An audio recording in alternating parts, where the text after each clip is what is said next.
Segunda parte. Ejemplos. Capítulo 1. El tránsito. 1.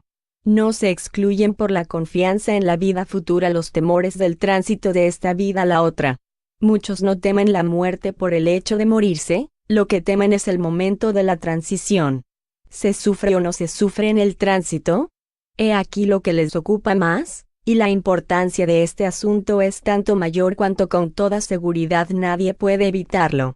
¿Puede uno dejar de hacer un viaje terrestre? Pero aquel camino han de recorrerlo todos, ricos y pobres, y por doloroso que sea, ni la clase social, ni la fortuna, pueden endulzar su amargura. 2. Al ver la calma de ciertas muertes y las terribles convulsiones de la agonía en algunas otras, se puede ya considerar que las sensaciones no son siempre las mismas. Pero, ¿quién puede hacernos una reseña respecto de esto? ¿Quién nos describiría el fenómeno fisiológico de la separación del alma y del cuerpo? ¿Quién nos dirá las impresiones que se sienten en este instante supremo? Sobre este punto, la ciencia y la religión enmudecen. ¿Y por qué? Porque falta a la una y a la otra el conocimiento de las leyes que rigen las relaciones del espíritu y la materia. La una se detiene en el umbral de la vida espiritual, la otra en el de la vida material. El espiritismo es el lazo de unión entre las dos. Él solo puede referir cómo se opera la transición, y sea por las nociones más positivas que da de la naturaleza del alma, ya sea por lo que informan los que han dejado la envoltura material. El conocimiento del lazo fluídico que une el alma y el cuerpo es la clave de este fenómeno, así como de muchos otros. 3. La materia inerte es insensible, este es un hecho positivo. Solo el alma experimenta las sensaciones del placer y del dolor. Durante la vida, cualquier separación de la materia se refleja en el alma, quien recibe por ello una impresión más o menos dolorosa. El alma es la que sufre y no el cuerpo. Ese no es más que el instrumento del dolor, el alma es el paciente. Después de la muerte, estando el cuerpo separado del alma, puede ser impunemente mutilado, porque nada siente. El alma, cuando está aislada, no sufre por la desorganización de este último. Tiene sus sensaciones propias, cuyo origen no está en la materia tangible. El periespíritu es la envoltura fluídica del alma, de la cual no se separa ni antes ni después de la muerte, con la que no forma, por expresarlo así, más que uno, porque no puede concebirse el uno sin el otro. Durante la vida, el fluido periespiritual penetra en el cuerpo en todas sus partes y sirve de vehículo a las sensaciones físicas del alma. Por este intermediario obra también el alma sobre el cuerpo y dirige sus movimientos. 4. La extinción de la vida orgánica causa la separación del alma y del cuerpo por la rotura del lazo fluídico que los une, pero esta separación jamás es brusca. El fluido periespiritual se separa poco a poco de todos los órganos, de modo que la separación no es completa y absoluta sino cuando no queda un solo átomo del periespíritu unido a una molécula del cuerpo. La sensación dolorosa que el alma experimenta en semejante momento está en razón de la suma de los puntos de contacto que existe entre el cuerpo y el periespíritu, y de la mayor o menor dificultad y lentitud que ofrece la separación. Es preciso, pues, entender que, según las circunstancias, la muerte puede ser más o menos penosa. Estas diversas circunstancias son las que vamos a examinar. 5. Sentemos, desde luego, como principios los 4 casos siguientes, que se pueden mirar como las situaciones extremas, entre las cuales hay una multitud de matices. Primero, si en el momento de la extinción de la vida orgánica estuviese operada completamente la separación del periespíritu, el alma no sentiría absolutamente nada. Segundo, si en este momento la cohesión de los dos elementos está en toda su fuerza, se produce una especie de rasgadura que obra dolorosamente sobre el alma. Tercero, si la cohesión es débil, la separación es fácil y se verifica sin sacudidas.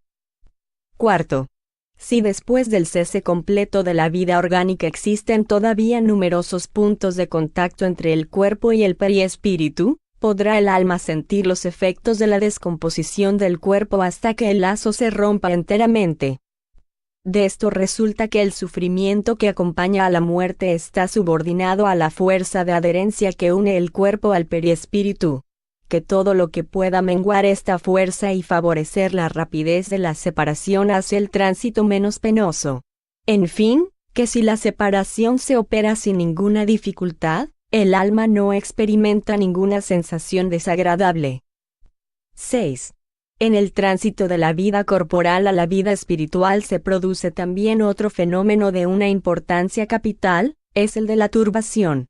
En este momento, el alma experimenta un sopor que paraliza momentáneamente sus facultades y neutraliza, en parte al menos, las sensaciones. Está, por expresarlo así, cataleptizada, de modo que casi nunca es testigo consciente del último suspiro. Decimos casi nunca, porque hay un caso en que puede tener conciencia de ello, como veremos después. La turbación puede, pues, considerarse como el estado normal en el instante de la muerte. Su duración es indeterminada, varía de algunas horas a algunos años. A medida que se disipa, el alma está en la situación de un hombre que sale de un sueño profundo. Las ideas son confusas, vagas e inciertas. Se ve como a través de una niebla, poco a poco la vista se aclara, la memoria vuelve, y se reconoce. Pero este despertar varía según los individuos. En unos es tranquilo y experimentan una sensación deliciosa, mientras que en otros está lleno de terror, de ansiedad, y produce el efecto de una terrible pesadilla. 7. El momento del último suspiro no es, pues, el más penoso, porque, ordinariamente, el alma no tiene conciencia de sí misma. Pero antes sufre por la desagregación de la materia durante las convulsiones de la agonía, y después, por las angustias de la turbación. Apresurémonos a declarar que este estado no es general. La intensidad y la duración de este sufrimiento están, como hemos dicho, en razón de la afinidad que existe entre el cuerpo y el perispíritu. Cuanto más grande es esta afinidad, mayores y más penosos son los esfuerzos del espíritu para separarse de sus lazos. Pero hay personas en las cuales la cohesión es tan débil, que la separación se opera por sí misma y naturalmente. El espíritu se separa del cuerpo como un fruto maduro cae de su tallo. Esto sucede con las muertes tranquilas y de apacible despertar en la otra vida. 8. El estado moral del alma es la causa principal que influye sobre la mayor o menor facilidad de la separación.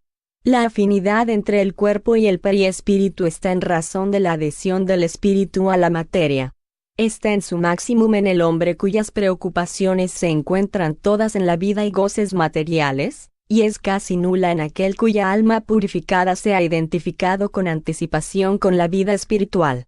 Puesto que la lentitud y la dificultad de la separación están en razón del grado de depuración y desmaterialización del alma, depende de cada uno hacer el tránsito más o menos fácil o penoso, agradable o doloroso. Sentado esto, a la vez como teoría y como resultado de la observación, nos queda por examinar la influencia de la clase de muerte sobre las sensaciones del alma en el último momento. 9. En la muerte natural, la que resulta de la extinción de las fuerzas vitales por la edad o la enfermedad, la separación se opera gradualmente. En el hombre cuya alma está desmaterializada y cuyos pensamientos se han desprendido de las preocupaciones terrestres, la separación es casi completa antes de la muerte real. El cuerpo vive todavía con vida orgánica cuando el alma ha entrado ya en la vida espiritual, y no está ligada al cuerpo sino por un lazo tan débil, que rompe a la última palpitación del corazón.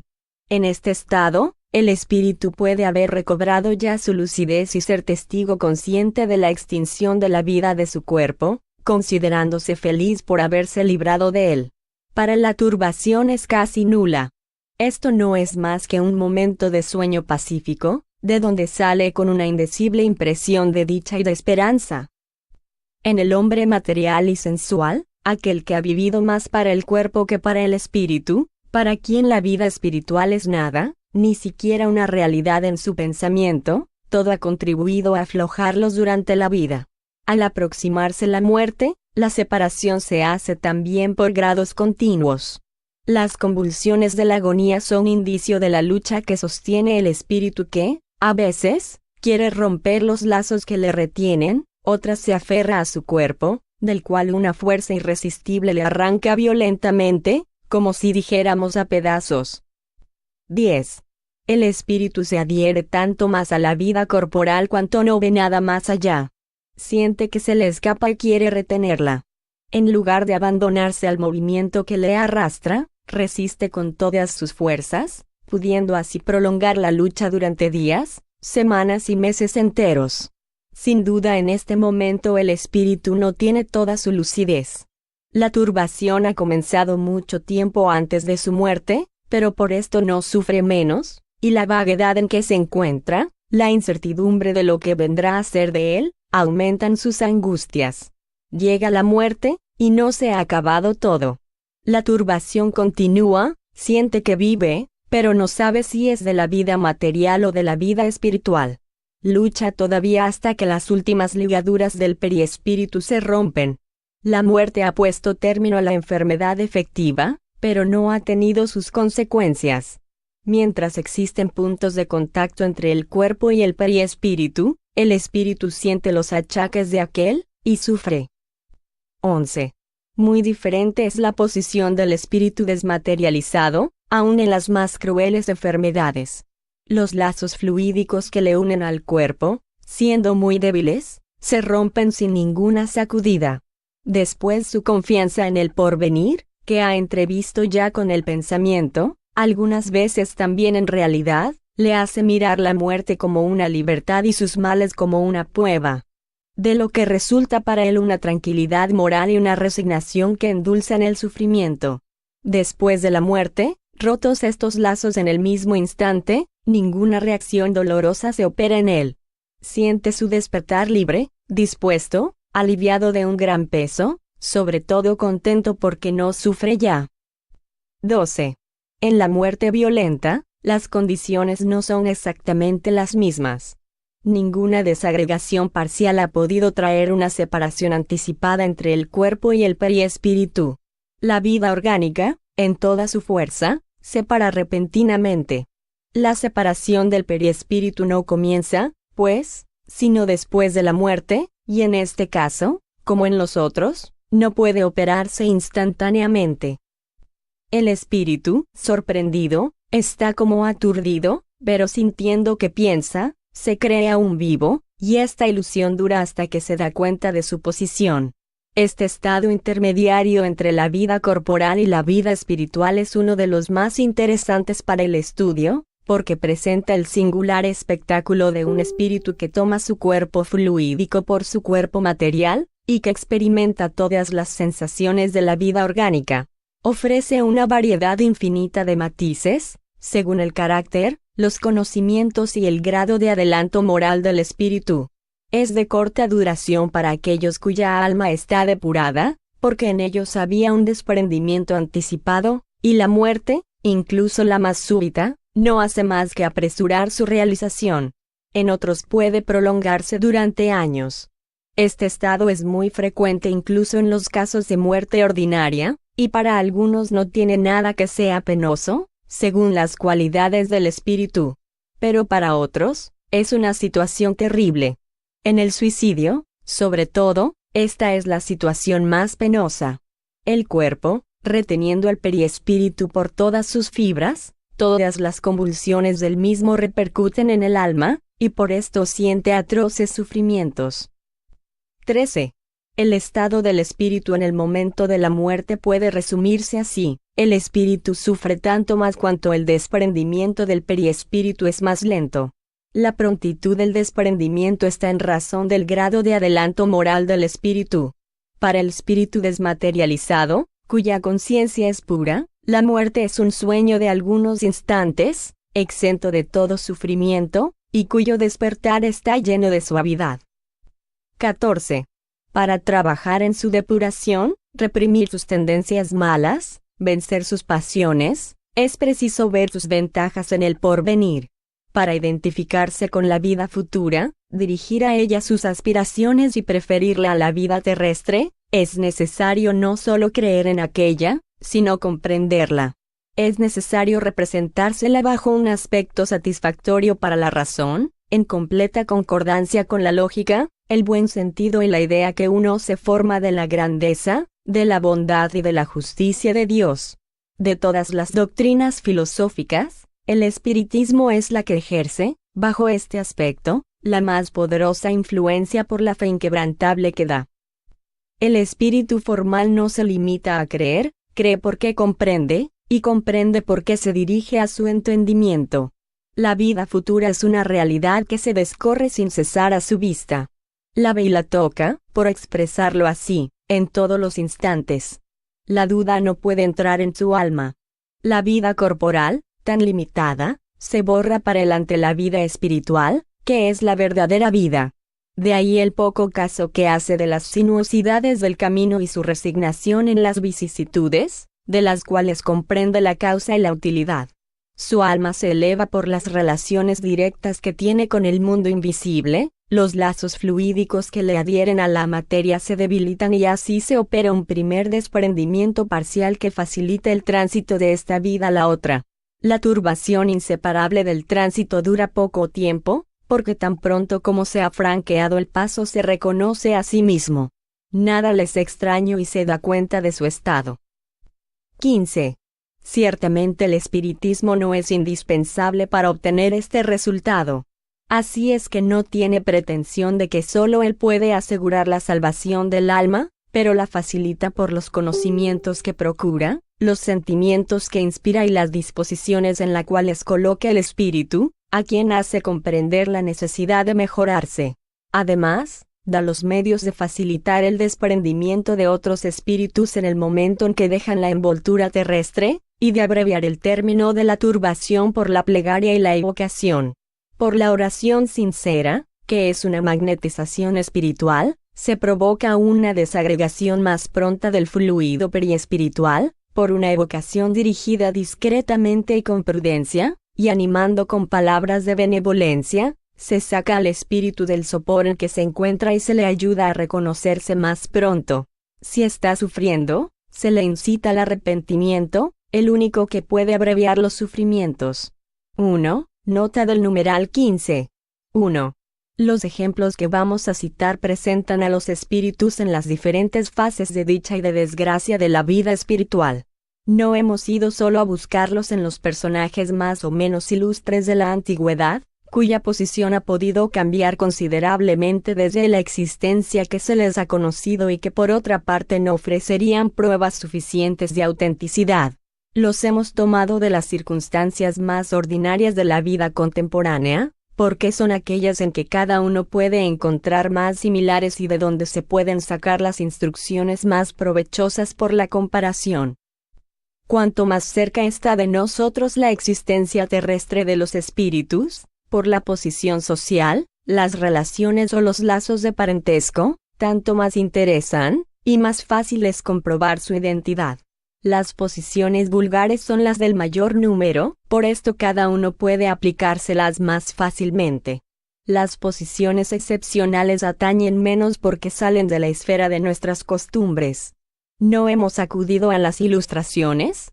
Si en estos ejemplos se encuentran algunas individualidades conocidas, la mayor parte son completamente oscuras. Nombres retumbantes nada hubieran añadido a la instrucción, y habrían podido herir ciertas susceptibilidades. No nos dirigimos a los curiosos, a los que son amigos de escándalo, sino a los que quieren instruirse seriamente. Estos ejemplos podrían multiplicarse hasta el infinito, pero forzados a limitar el número, hemos hecho selección de los que podrían dar más luz sobre el estado del mundo espiritual, ya sea por la situación del espíritu, ya por las explicaciones que podían dar. La mayor parte son inéditos. Solo algunos se han publicado ya en la Revue Spirite. Hemos suprimido de estos los detalles superfluos, no conservando más que las partes esenciales al fin que nos proponemos aquí, y hemos añadido a ellos las instrucciones complementarias a las cuales han podido dar lugar ulteriormente. Fin de la nota.